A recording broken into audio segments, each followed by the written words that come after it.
Muchas gracias, muy buenos días a todos.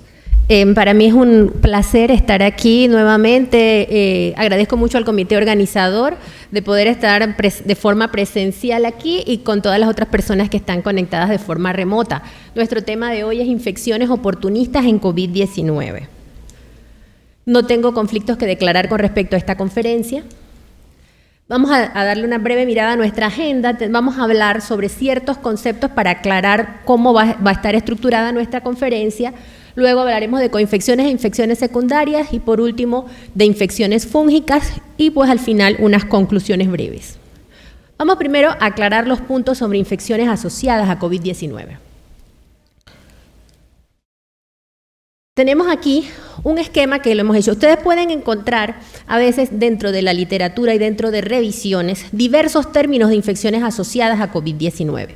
Ustedes podrán observar que tenemos las coinfecciones, que van a ser aquellas que se diagnostican al mismo tiempo que COVID, seguido de las infecciones secundarias, sobreinfecciones o superinfecciones, que son aquellas que se dan dentro del curso de la enfermedad por COVID, y que pueden ser producidas por bacterias, pueden ser producidas por hongos, por parásitos o por virus. Todas ellas van a incluir una gran cantidad pues, de patógenos, pero hay algunos patógenos que en específico nos llaman más la atención por sus particularidades de presentación y son aquellos que se les da el nombre de infecciones oportunistas. Sin embargo, hay revisiones en donde las infecciones oportunistas incluyen a todo, bacterias, hongos y virus, pero esto va a ser lo que vamos a valorar en el transcurso de nuestra conferencia. Utilizaremos este abstract visual de una revisión que salió en el Clinical Microbiology and Infection y que cubre los primeros meses de la pandemia, desde diciembre de 2019 a marzo del 2020, y se refiere específicamente a infecciones bacterianas agudas en una cantidad de 3.338 pacientes en 24 estudios. Ustedes pueden ver que tanto en coinfección como en infecciones secundarias el porcentaje es bajo. Sin embargo, el uso de antibióticos es sumamente alto, desmesurado con respecto a la cantidad de infecciones que se comprobaron. Vamos a hablar ahora de las coinfecciones e infecciones secundarias.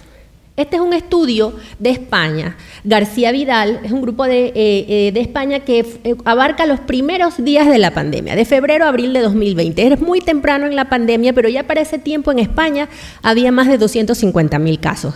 Ellos incluyen en este estudio observacional 989 pacientes.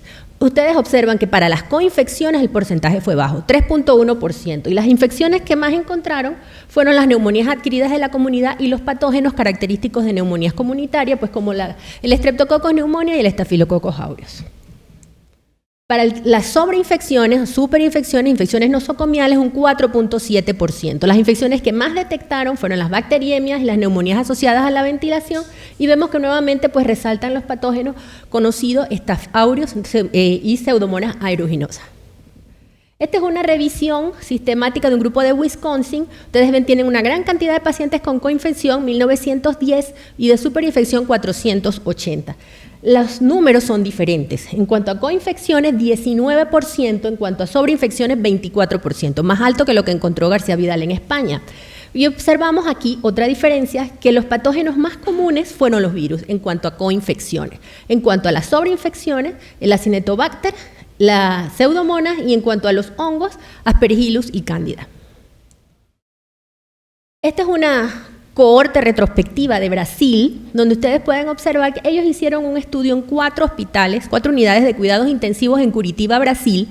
Incluyeron 400 pacientes. Lo más frecuente fueron las infecciones de tracto respiratorio inferior, entre ellas la neumonía asociada a la ventilación, seguida de las infecciones asociadas a catéter venoso central.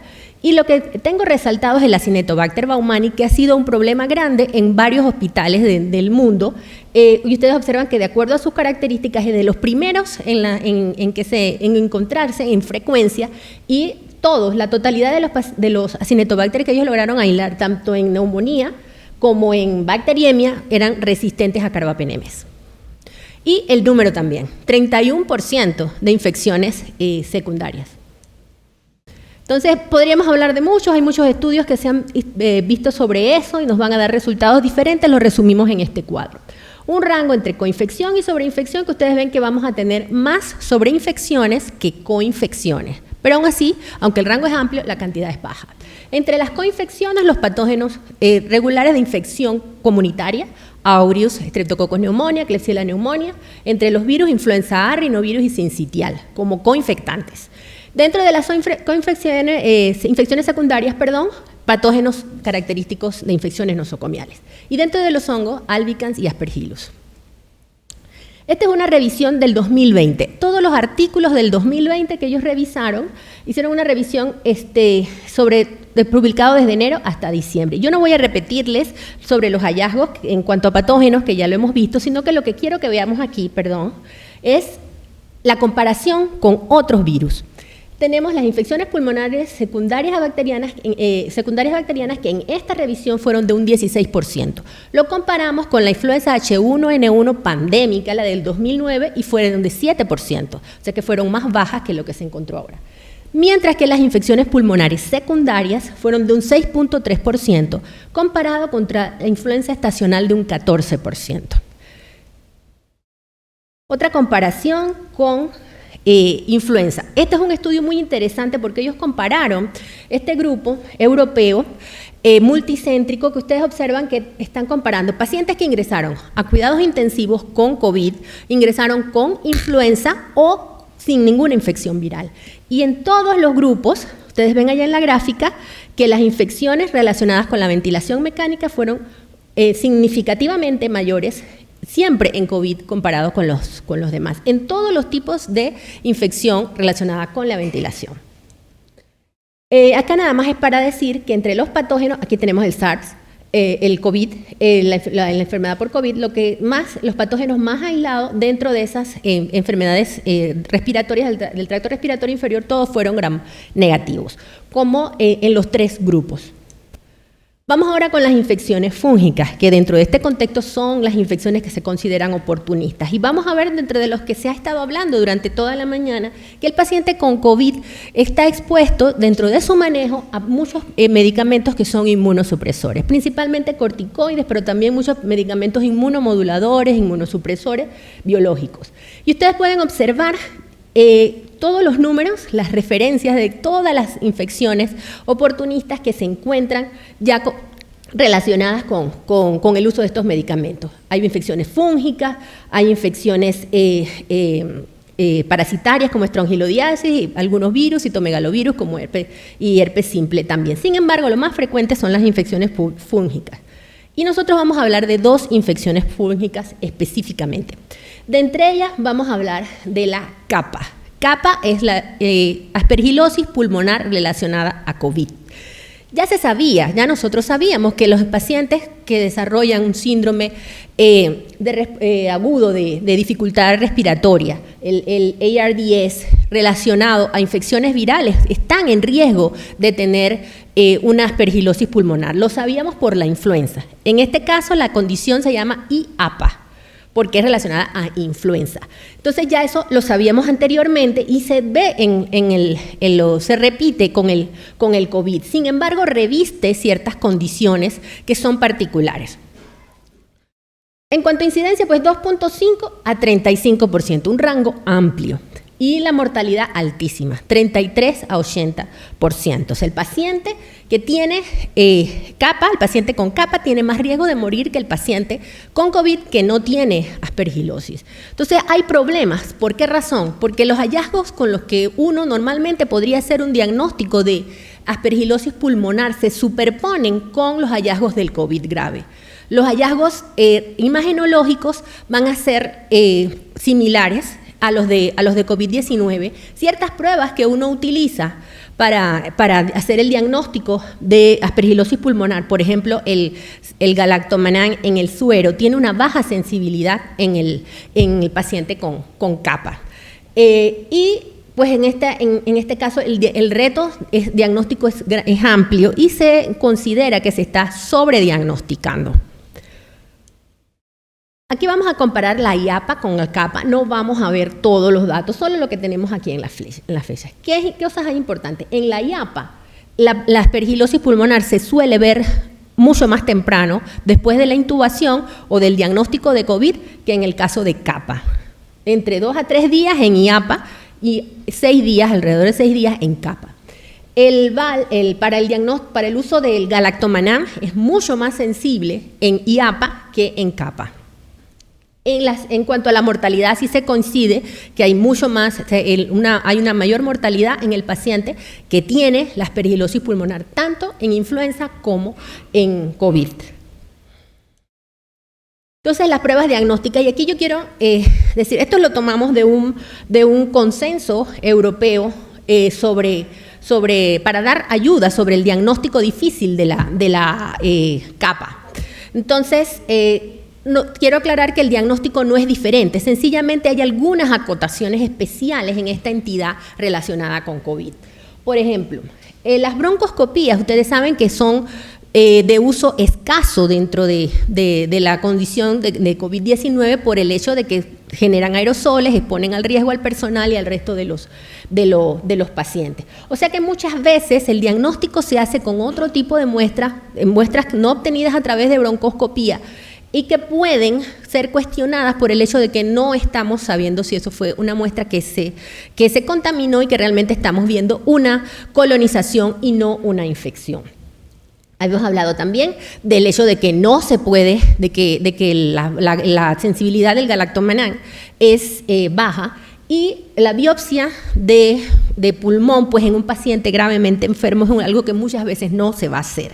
Dentro de esto podríamos añadir que ya hay estudios que demuestran que en pacientes que se compara el diagnóstico ante-mortem con los hallazgos en la autopsia, y vemos que muchos pacientes que se les diagnosticó CAPA, cuando se hace la autopsia en realidad no se corrobora. Y hay otros pacientes que no tenían el diagnóstico previamente, sin embargo, la autopsia define que sí lo tenían, que sí tenían la condición. Entonces vemos al decir que los hallazgos se parecen, esas imágenes periféricas, el signo del halo, todas son cuestiones que pueden verse en el COVID grave. O sea que yo las encuentre en un paciente con COVID-19 no me garantiza que sea una CAPA. Entonces, luego de revisar muchos estudios, los expertos del consenso que les mencionaba anteriormente, europeo, han dicho que se debe sospechar en pacientes que tienen múltiples nódulos pulmonares o cavitaciones, porque es algo que se ve raramente en COVID-19. El tratamiento se va a basar en azoles, pero azoles voriconazol, o isobuconazol, y un tratamiento de segunda línea que sería idealmente la anfotericina liposomal. Si se sospecha que hay resistencia a azoles, entonces el tratamiento sería combinando los azoles que hemos mencionado con una equinocandina o si no la anfotericina B. El tiempo óptimo no se ha definido, pero se supone que debe ser entre 6 a 12 semanas. En cuanto a mucormicosis y COVID-19, aquí vamos a hablar de CAM. De CAM, porque de mucormicosis asociada, o sea, CAM, COVID-Associated Mucormicosis. Este es un estudio publicado en el Lancet Microbe de este año. Revisaron 80 casos de mucormicosis asociada a COVID, publicados y no publicados. Lo que ustedes ven en verde, que es un verde clarito, son los países en donde se reportaron los casos. Donde ustedes van a ver a la India, que fue realmente el foco inicial que nos dio tanto susto hacia finales del 2020, principios del 2021, que hubo un aumento explosivo de casos allá. Una incidencia baja, ustedes han visto los porcentajes que hemos presentado anteriormente, de 1.3 a 1.8 en las publicaciones, pero una mortalidad muy alta, de 44%, que es muy similar a la mortalidad de mucormicosis en otros pacientes, que sabemos pues que los pacientes hematológicos, pacientes diabéticos que aunque no tengan COVID, tienen una mortalidad muy alta, también parecida a esta que se ven en el CAM. Entonces, la mucormicosis asociada a COVID-19 tiene ciertas características especiales, pero algunas se comparten, pues sabemos todos que los mucorales están ampliamente distribuidos en el ambiente, en las casas, en los hospitales, en todas partes se va a encontrar. Las esporas son fácilmente inhaladas y en el paciente que es un diabético que no está adecuadamente controlado o que tiene uso de esteroides están en mayor riesgo. Si el hecho de que tenga COVID-19 es un factor que lo predisponga a esa evolución, al adquirir eso, así es algo que todavía no se ha logrado demostrar, sin embargo se está estudiando. Nuevamente, la mucormicosis, al igual que la aspergilosis pulmonar, no es que sea diferente en el paciente con COVID, no es que tenga un tratamiento o un diagnóstico diferente, sin embargo sí tiene unas características que tenemos que mencionar. Se debe sospechar en cualquier paciente con COVID que sea activo, puede darse en el transcurso de la enfermedad, en el transcurso de la hospitalización o después que el paciente egresó. Diabético no controlado que recibe corticoides y presenta dolor facial, una congestión nasal o bloqueo nasal, rinorrea sanguinolenta, café o negra, asociado o no a fiebre, náusea y cefalea. Y aquí tenemos las imágenes. Este es un paciente con CAM.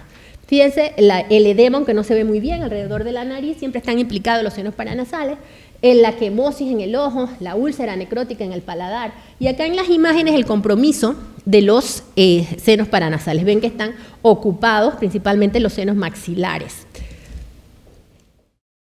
El diagnóstico pues va a ser con la clínica compatible, las imágenes y la demostración microbiológica, la evidencia micológica, que puede venir de las muestras nasales, puede ser las muestras con lavado bronquialveolar o biopsias transbronquiales. Entonces vamos a ver pues las estructuras conocidas, las hifas que son gruesas, que no son septadas. Entonces tenemos que recordar pues que no es que sea diferente. La forma clínica con la que más se presenta en el paciente con COVID es la forma rino-órbito-cerebral. Entonces el manejo, igual que las otras mucormicosis, tenemos que la terapia médica, si necesitan norepinefrina, los líquidos, etcétera.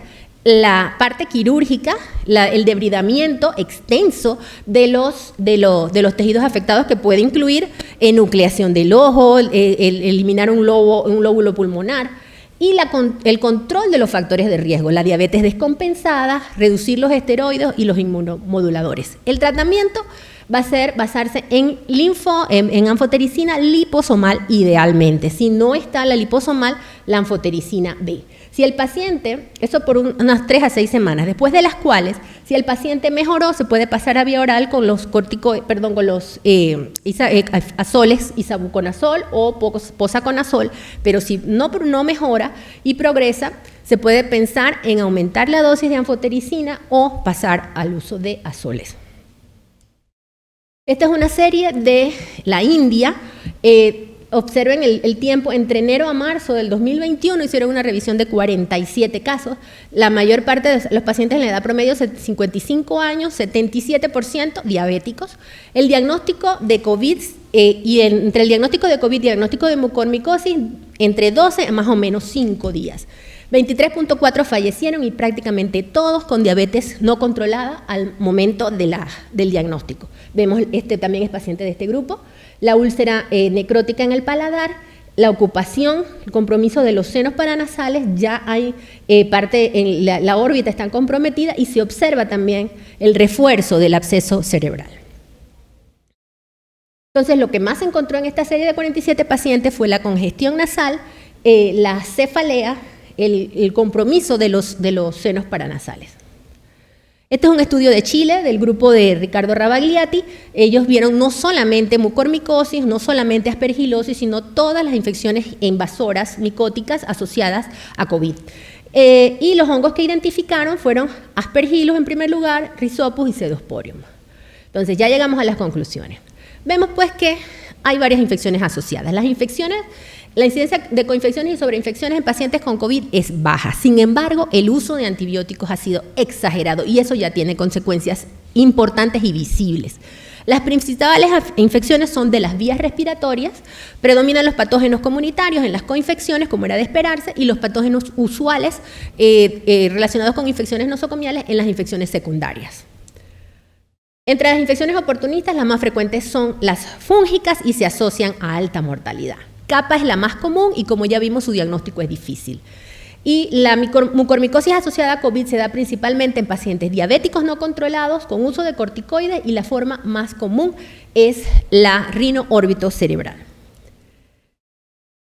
Y con esto pues ya les agradezco la atención y aprovecho para invitarlos al Congreso ASENCAI 2022, que tendrá lugar en Panamá del 17 al 19 de noviembre. Allá los esperamos.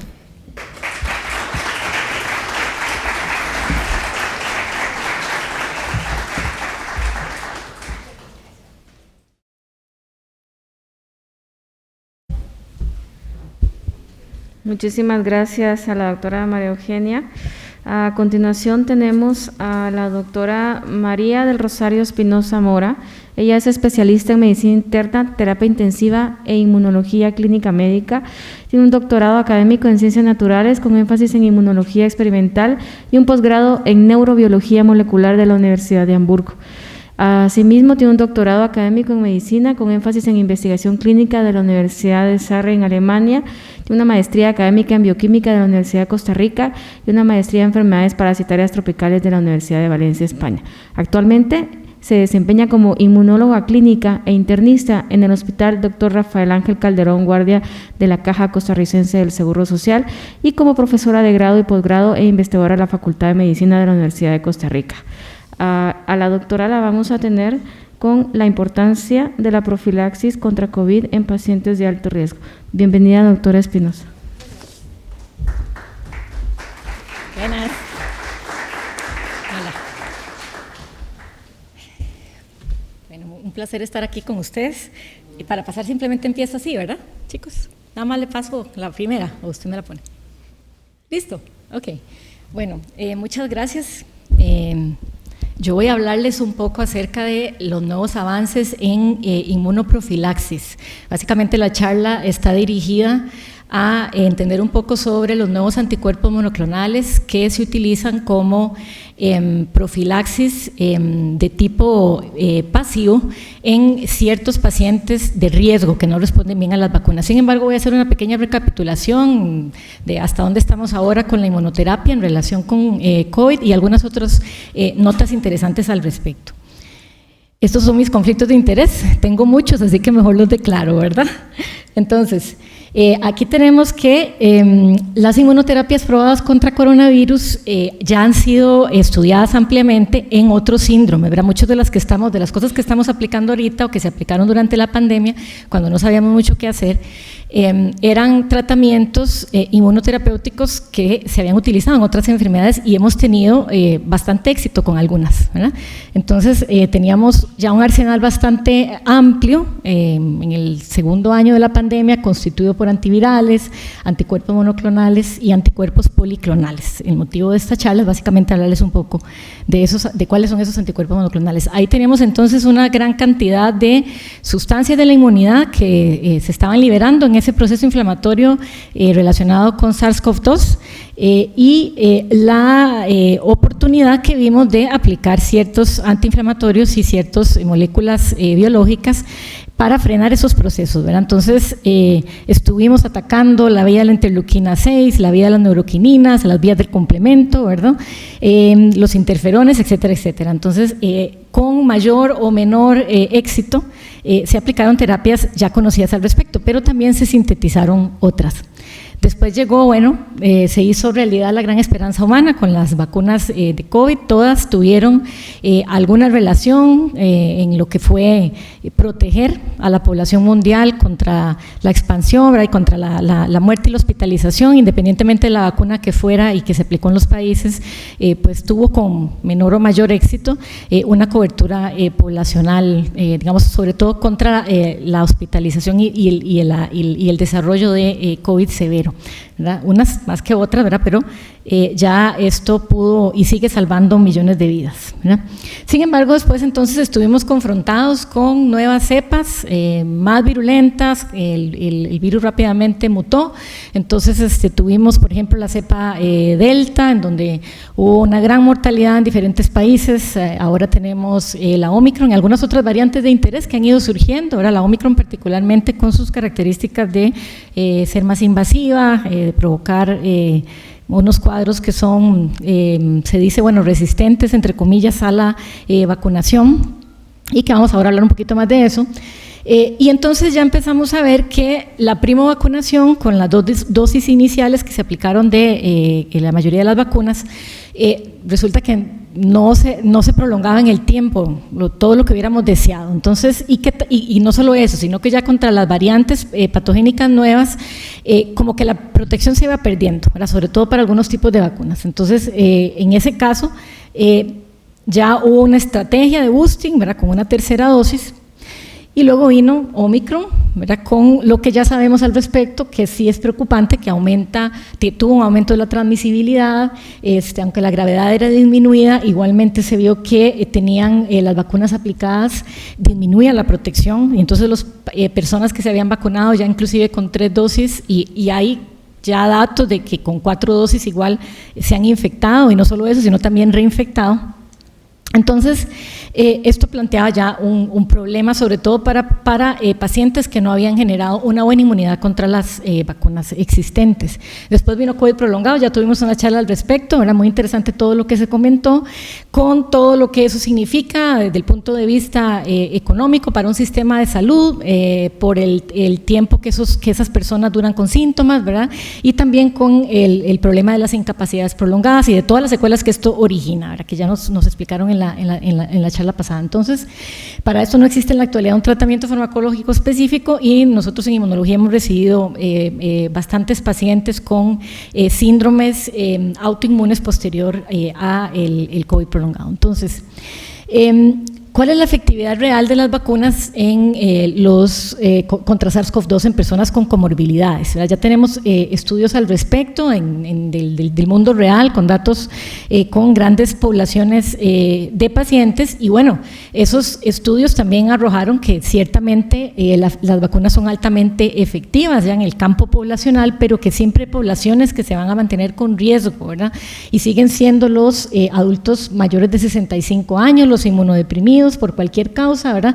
Más diferentes afecciones subyacentes, que ahora les voy a enseñar en un cuadro, y definitivamente las personas con apilamiento de factores, esos pacientes que tenemos en medicina interna frecuentemente con diabetes mellitus, hipertensión, dislipidemia, todo esto, ese apilamiento de factores era más grave, ¿verdad? Hacía que en realidad se ha demostrado que las vacunas son menos efectivas en ellas, por algo que les voy a contar ahorita enseguida.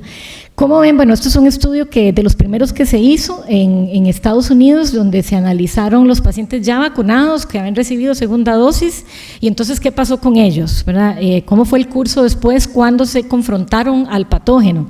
Y resulta que tenemos exactamente las mismas poblaciones, se mantiene el mismo riesgo de infección grave, de hospitalización en la UCI, que al principio de la pandemia sin vacuna. Ahora vean qué interesante, o sea, inmunosupresión, enfermedad renal crónica, EPOC, asma, diabetes mellitus. Entonces se mantenía ese perfil de riesgo a pesar de que ya estaban vacunados, ¿no? Entonces eso es muy importante tomar en cuenta.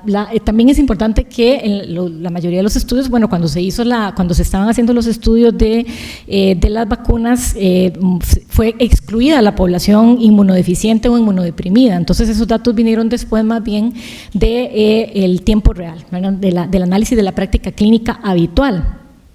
Y después, cuando ya se metieron los pacientes en los estudios, ya se analizaron a grosso modo, bueno, todos los que tenían por alguna razón alguna comorbilidad o inmunodeficiencia primaria o secundaria, se volvió a ver lo mismo, ¿verdad? Que se mantenía ese perfil de riesgo en adultos mayores y también los que tenían inmunosupresión de cualquier tipo. Entonces, esto nos hace suponer que hay que individualizar al paciente, no solamente, ¿verdad? La vacunación va a seguir y es la estrategia primordial que tenemos, pero también hay ciertos pacientes a los que hay hay que ofrecerles algo más, ¿verdad? Y de eso es de lo que vamos a comentar ahora. Aquí tenemos un estudio muy interesante en donde se evaluaron diferentes tipos de diferentes grupos de pacientes que tenían comorbilidades, o sea, que eran grandes inmunosuprimidos, digamos, como les llamamos en inmunología, pacientes con neoplasia sólida recibiendo quimioterapia, pacientes con mieloma, con síndrome mielodiesplásico, pacientes también, digamos, con trasplante hematopoyético reciente, etcétera.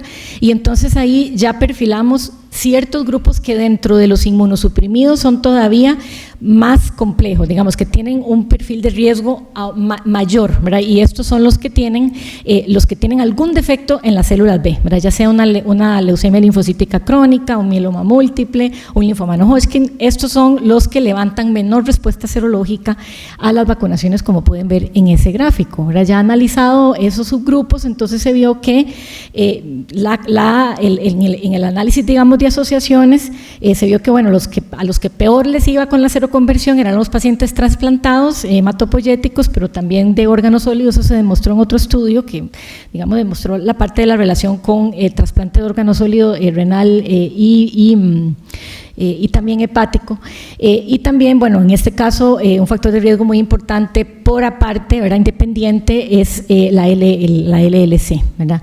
Y también ya se vio que había ciertos medicamentos que predisponían a un mayor riesgo, ¿verdad? Por ejemplo, el uso de micofenolato de mofetilo, que es pan de cada día en inmunología, ¿verdad? Y también el ibrutinib, ¿verdad?, para la LLC. En cuanto a esta seroconversión, como ven, es muy variable, digamos, entre los diferentes grupos. En este estudio se fue un estudio prospectivo, entonces sí arrojó mayor causalidad, ¿verdad?, a diferencia de los retrospectivos que les venía mostrando. Y entonces, consecuentemente, también se había hablado que los pacientes con VIH eventualmente iban a entrar en un perfil de riesgo mayor. Un paciente con VIH controlado, en realidad, según los datos actuales, bueno, hasta la fecha, no les va peor que a los pacientes que, digamos, al público general que fue vacunado. Sin embargo, sí sabemos que si están los conteos de CD4 bajos, pues sí tienen un riesgo mayor. Entonces, ¿por qué los pacientes con enfermedades crónicas tienden a tener una peor inmunidad? O sea, de hecho que nosotros, a mí me gusta mucho decir eso, que los pacientes con enfermedades crónicas en realidad son inmunocomprometidos o tienen una inmunodeficiencia secundaria, ¿verdad?, por muchas razones, y bueno, algunas las conocemos. Por ejemplo, el hecho de esa polifarmacia que toman, sobre todo los pacientes nuestros de medicina interna con múltiples comorbilidades. No es solamente se refiere a la quimioterapia o a estar con una inmunosupresión como tal, sino la suma de medicamentos, porque se dice que cualquier medicamento en realidad puede afectar la inmunidad de alguna manera, ¿verdad?, lo conozcamos o no lo conozcamos. Igualmente, lo que hablaban antes de la parte de las modificaciones de microbiota, esto parece ser muy importante, ¿verdad? La microbiota ya es parte de la inmunidad, ¿verdad? Está clasificada inclusive como inmunidad innata ya. Visitas frecuentes a los centros de salud, la institucionalización, el confinamiento, ¿verdad? Y también, por supuesto, el envejecimiento del sistema inmune por múltiples causas, ¿verdad?, por ese síndrome inflamatorio crónico que tienen los pacientes con cualquier enfermedad crónica, sobre todo con los síndromes, digamos, cardiometabólicos en general.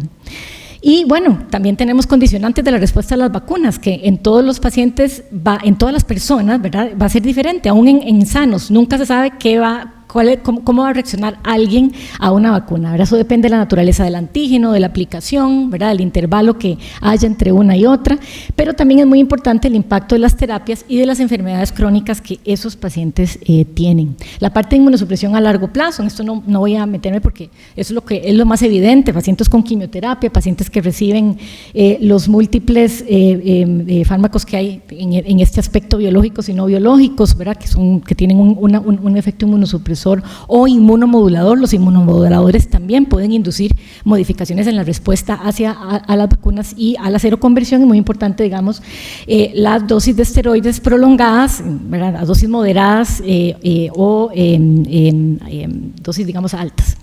Ahora, entonces, vean que tenemos este escenario, ¿verdad? Pese a la vacunación masiva, no estamos logrando, o sea, hay necesidades insatisfechas en la población y en bastantes poblaciones que no reaccionan bien, o sea, no reaccionan adecuadamente a la vacuna, o no tienen una protección adecuada a la vacunación, porque no solamente levantar la respuesta serológica, digamos, en Inmuno sabemos que al menos las vacunas, estas que se diseñaron, tienen también una respuesta celular que en algunos casos puede ser muy eficiente, ¿verdad? Más allá de la respuesta humoral. Entonces es como difícil y no tenemos puntos de corte al respecto, pero sí vemos una deficiencia, digamos, en toda la respuesta hacia SARS-CoV-2. Entonces, esos pacientes con mayor vulnerabilidad son los que están en estos grupos, ¿verdad? Inmunodeficiencias primarias, que son básicamente los que yo veo, tratamiento inmunosupresor de algún tipo por ejemplo, enfermedad autoinmune, que esos también los veo yo, los que han recibido trasplante de cualquier tipo, diálisis, quimioterapia activa y cáncer hematológico. Sin embargo, están por otro lado, que no están acá, esos pacientes con varias comorbilidades juntas, que esos son muchos, ¿verdad? Y además los adultos mayores de 65 años. Y ¿qué implicaciones tiene esto para la salud pública? Muchos, ¿verdad? Esto nos golpea en la cara, ¿verdad? Porque entonces tenemos que tomar en cuenta ese manejo de las enfermedades crónicas, cómo está, ¿verdad? Si está mal, entonces encarece obviamente el manejo, porque tenemos que optimizar al paciente para evitar una infección de estas y cualquier otra infección, ¿verdad? Las precauciones para reducir la exposición, que hay que aumentarlas, las dosis adicionales de vacunas primarias y de refuerzo, que ahora ya vienen vacunas nuevas, bivalentes, afortunadamente, y también la parte de la terapia farmacéutica efectiva, que también tenemos una charla ahora al respecto, para mitigar el riesgo de esos resultados graves. Entonces, ciertamente aumentar la cobertura de vacunación es prioritario, o sea, es la prioridad número uno crítica en salud pública, ¿verdad? Pero ya existen otras alternativas de las que podemos echar mano y que tenemos acá. Entonces, ahora vamos a pasar a la segunda parte de la exposición, que es hablarles un poco un resumen de los anticuerpos monoclonales que se encuentran disponibles. Primeramente, se crearon unos para bloquear la infección viral, la invasión del virus a las células, y se aplicaron en el contexto de pacientes que tenían COVID moderado a grave, que estaban internados, ¿verdad? En las UCIs o en estaciones de cuidado intermedio, con buen suceso. O sea, realmente tuvieron bastante impacto en lo que era el desarrollo, en evitar el desarrollo de la progresión, digamos, hacia un síndrome inflamatorio severo, letal, ¿verdad?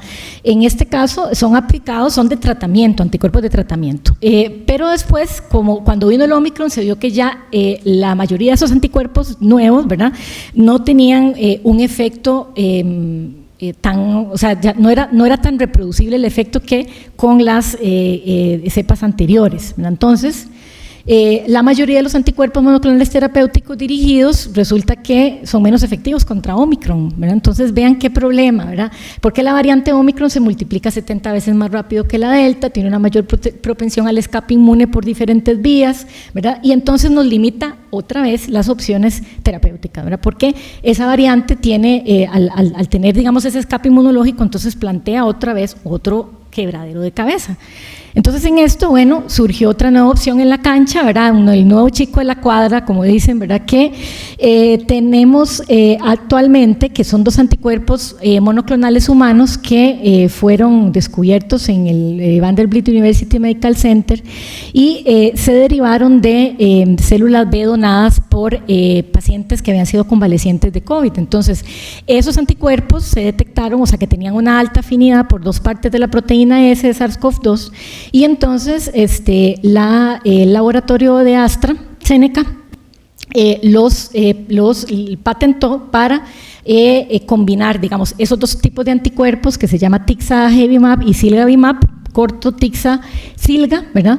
Y entonces esos anticuerpos están optimizados para que duren mucho tiempo, ¿verdad? O sea, tienen una larga duración de acción en relación con otros anticuerpos, por ejemplo, un anticuerpo policlonal como la gamma-globulina que utilizamos todo el tiempo para pacientes inmunocomprometidos, esta dura básicamente un mes, ¿verdad? En un mes ya no tenemos efecto de esa gama que pusimos, estos tienen 6 meses, ¿verdad? Lo cual es bastante, y además de eso se optimizaron para reducir el potencial inmunogénico, o sea, no hacen activación de los receptores de fracción cristalizable de las gamma-globulinas que ocasionan una serie de efectos adversos y vías inflamatorias, ¿verdad? Porque pueden fijar complemento, etcétera, y tampoco, digamos, activan lo que son la vía clásica del complemento. Entonces, la evidencia que le dio la aprobación de emergencia a estos anticuerpos que son profilácticos, estos profilaxis preexposición, fue un estudio llamado PROVENT, en el cual se demostró que que sí había una importante, una relación estadísticamente significativa en los pacientes, o sea, en ese grupo de personas que incluía un montón, digamos, de grupos, o sea, era un grupo que se dividían en diferentes subgrupos de inmunocomprometidos y sí había un efecto muy significativo en relación con placebo. De hecho, que en ese estudio ninguno de los pacientes que fueron inmunizados pasivamente con estos anticuerpos tuvieron COVID grave ni desarrollaron tampoco, digamos, ningún síndrome relacionado, ni tampoco cayeron en la UCI ni fallecieron. Entonces, eso fue lo que le dio, digamos, a la FDA en primer término, después a la EMA la potestad para darle la autorización de emergencia. Eso básicamente son los subgrupos que se tenían. Había pacientes de todo tipo con comorbilidades, con inmunosupresión. Obviamente los grupos pequeñitos, era el problema cuando hacemos estudios, por ejemplo, con inmunosupresos, es que vienen de diferentes vías. Entonces, una de las discusiones acá es que, claro, los grupos no son suficientemente grandes como para tener unas conclusiones robustas. El estudio no buscaba ver esos análisis de subgrupos, sino que lo que buscaba más bien era ver si había eficacia y seguridad, que sí fue lo que se demostró. Es un estudio diseñado para eso, ¿verdad? No para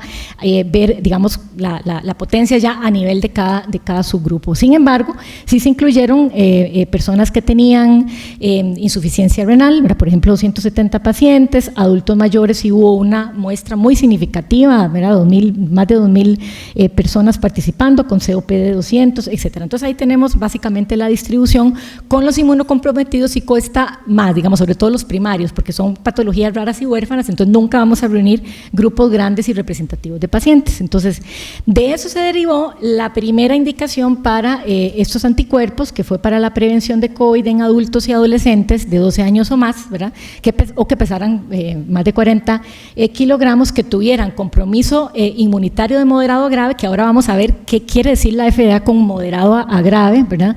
Personas que en los que no se recomienda la vacunación contra COVID, por ejemplo, los alérgicos a alguno de los componentes de la vacuna, ya sea PEC o polisorbato 80, demostrado, ¿verdad?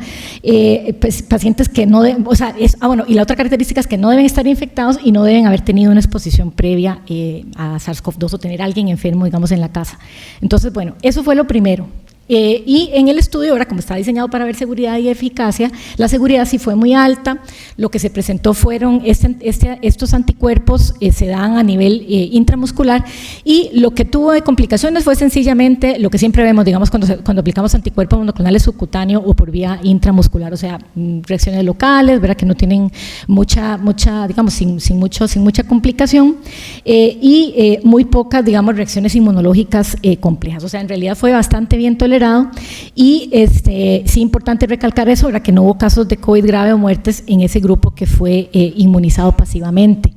En este momento está corriendo un estudio, el estudio TACKLE, ¿verdad? Que es para ver cómo se ubica Tixazilga, digamos, en el escenario más bien de tratamiento en pacientes adultos no hospitalizados por COVID que tienen una enfermedad leve a moderada, y entonces se aplica como ya, digamos, más bien esto sería una profilaxis post-exposición, más que todo ya pensando en el tratamiento. Entonces, de estos ya tenemos el primer análisis y se ve bastante halagüeño. El tiempo de protección con Tixazilga, bueno, el estudio PRODENT fue bastante positivo. Ahora pensamos que quizás ese anticuerpo iba a tener una protección más allá de los 6 meses, ¿verdad? Pero ahora les comento qué es lo que ha pasado en los últimos tiempos, ¿verdad? Y en realidad, por eso el seguimiento continuó, ¿verdad? Para ver si esa protección se mantenía, porque los primeros 6 meses fue eficiente, pero después había que ver qué sucedía. Entonces, ya tenemos datos de los primeros estudios con real world data a nivel de diferentes hospitales en el mundo que ya reportan el uso de esto. Digamos, esto con esa aprobación se han aplicado ya muchas dosis en Estados Unidos, en Australia, en Europa. Entonces ya tenemos un cuerpo bastante grande de evidencia. Ahí les traigo uno de esos estudios. Este fue en un hospital de veteranos de Estados Unidos, donde la curva azul representa los pacientes que habían recibido ya sus vacunaciones, ¿verdad? Inclusive 3 dosis de vacunas, y se les puso la inmunoprofilaxis. Y con eso, la inmunoprofilaxis pasiva además. Entonces, con eso ven ustedes unas curvas bastante separadas, así quisiera tenerlas una, era como una tijera abierta, y definitivamente este es un combinado de diferentes mediciones. Ahí, digamos, entra todos los outcomes, digamos, cómo les fue la infección a los pacientes, pues, si se hospitalizaron o no, y también mortalidad por todas las causas, ¿verdad? Sin embargo, obviamente es un resultado que hay que tomar con pinzas, ¿verdad? Porque es un resultado combinado, entonces hay que tener un poquito cuidado en la interpretación, pero por lo pronto eso es lo que tenemos, y aquí habían pacientes de todo tipo. O sea, esos eran ya un grupo muy grande, ¿verdad? Que se logró reclutar para este estudio, e incluían los diferentes grupos de pacientes inmunocomprometidos que les comenté. Ahora, ¿qué pasó con Omicron? Bueno, con el Tixazilga se vio a nivel, digamos, in vitro, que sí protegía contra Omicron, a diferencia, digamos, de los otros, pero ¿qué sucedió? Que en algunos datos ya de pacientes en la práctica clínica habitual se vio que esa protección podía empezar a disminuir, a caer a partir de los 6 meses definitivamente. Entonces, por eso se amplió, digamos, en ese periodo de observación, entonces se amplió la indicación a una dosis repetida. O sea, ahora hay que aplicar más dosis. La dosis inicial era 150 de cada uno de los anticuerpos, ahora hay que aplicar 300 de cada uno y repetirlo a los 6 meses, ¿verdad? Para asegurar la máxima protección de los pacientes inmunocomprometidos. Esto era de esperar que sucediera, ¿verdad? O sea, es raro que un anticuerpo dure tanto tiempo circulando, aunque esté pegilado, digamos, como hay muchos de estos, y es raro que, digamos, genere una protección a más largo plazo que eso. Todavía, digamos, nos falta ese avance, ¿verdad? A nivel de la medicina humana, ¿verdad? Entonces, bueno, ahora entonces la recomendación es que la profilaxis, en el caso de los pacientes que ameriten, debe ser cada 6 meses y se puede aplicar después de las vacunas y en el medio de la aplicación de las vacunas. O sea, viene, digamos, a fortalecer la inmunidad en pacientes que igual van a ser vacunados. O sea, no viene a desplazar las vacunas, ¿verdad? Sino que viene a mejorar la inmunidad en pacientes de alto riesgo, ¿verdad?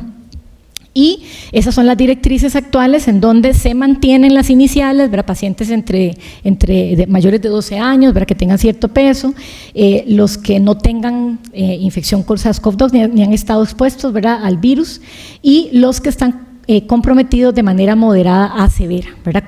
Eso sí, con la ampliación de los 6 meses, ¿verdad? Entonces, ¿cuáles codifican, cuáles pacientes califican, ¿verdad? Para en esa definición de inmunocompromiso mayor, ¿verdad? Entonces, en primer término, todos los pacientes que tienen algún defecto de célula B, ¿verdad? Sea inducido por terapia, sea inducido por neoplasia, como es el caso de la LLC, ¿verdad? O sea, relacionado con inmunodeficiencia primaria, humoral sobre todo, ¿verdad? Pero también aquellos pacientes en los cuales se está dando alguna terapia contra células T, ¿verdad? Que eso disminuye, claro, la posibilidad de sinapsis, o disminuye, digamos, la sinapsis inmune entre células T y células B. Entonces, de ahí en fuera vienen una serie de condicionantes, digamos, pacientes trasplantados, de todo tipo, pacientes que han recibido también, por ejemplo, terapia con CAR T-cells, ¿verdad? Con las nuevas, esas nuevas oportunidades de transferencia adoptiva de células T editadas de su receptor, y por supuesto, bueno, pues todos los que reciben esteroides a largo plazo, los que tienen una infección por VIH avanzada. Inicialmente la indicación fue de que tuvieran conteos de 50 CD4 o menos, ¿verdad? Ahora se subió a pacientes que tienen menos de 200. Y esas son algunas otras directrices para la profilaxis con Tixazilga. No hay evidencia suficiente para hacer, digamos, aplicar este medicamento biológico usando pruebas serológicas, ¿verdad? Todavía no hay un punto de corte, no lo ha habido durante la pandemia y tampoco existe para esto. Entonces, independientemente de si el paciente hace respuesta serológica o no, deberíamos ofrecerlo en los casos clasificados. En cuanto a la vacunación, se pueden administrar 2 semanas después de aplicar la vacuna y también en el interludio de aplicación de las vacunas, pero sí es muy importante que estos anticuerpos no sustituyan la vacunación, ¿verdad? Ni lo van a hacer, ¿verdad? Y no deben usarse en personas no vacunadas para quienes está indicada la vacunación, que es importante recalcar en eso. Entonces, en resumen, esto ya está libre, digamos, en Latinoamérica ya tiene su aprobación y nuestros países también, por lo tanto, esto lo pueden conseguir, digamos, está libre a nivel de la página de Astra, la pueden encontrar ahí. Viene un resumen de qué es esto y de cómo se aplica. Recordar que la aplicación es intramuscular y se aplica de 2 en 2 inyecciones, porque son 2 anticuerpos diferentes. Entonces, eso y debe hacerse, obviamente, en el ambiente hospitalario, ¿verdad? O en la práctica, digamos, privada, como ya se está aplicando, por ejemplo, en Europa, en las praxis de los médicos. ¿A quién está destinado el medicamento? Bueno, todas las personas que tengan insuficiente protección vacunal contra COVID, los individuos que no puedan obtener la vacuna por alguna razón y las personas con alto riesgo de infección. Por ejemplo, en personas que no pueden obtener la vacuna, no entran solamente los alérgicos. Yo tengo, por ejemplo, una paciente que fue vacunada inicialmente con vacuna BioNTech y lamentablemente hizo un síndrome inflamatorio, hizo un síndrome autoinflamatorio después de la vacunación, ¿verdad? Entonces, esto hace que ningún médico quiera ponerle otra vez Pfizer. O sea, le pusimos Astra, no le pasó nada, ¿verdad?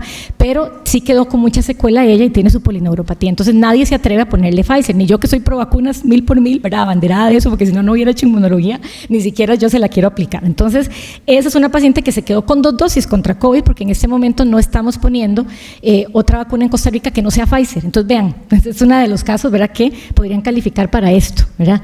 Y en cuanto a las poblaciones que se benefician, ya las vimos todas, solamente quiero hacer énfasis en que también, por ejemplo, las personas que viven cerca o en entornos de alto riesgo donde las infecciones virales puedan propagarse rápidamente, eventualmente entrarían también como tributarios de esta terapia profiláctica, ¿verdad? Porque, por ejemplo, los trabajadores de salud que tienen comorbilidades, que tenemos muchos en nuestro medio, eventualmente entrarían, digamos, también como personas que se pueden beneficiar. Y bueno, esos son los mensajes importantes de esta charla, ¿verdad? Aunque las inmunizaciones han sido cruciales durante toda la pandemia, tenemos necesidades insatisfechas de pacientes que podemos cubrir ahora, ¿verdad?, con la utilización de anticuerpos monoclonales preventivos. Entonces, muchas gracias por su atención y este es mi correo por si tienen alguna duda. Les puedo facilitar de la caja también. Gracias.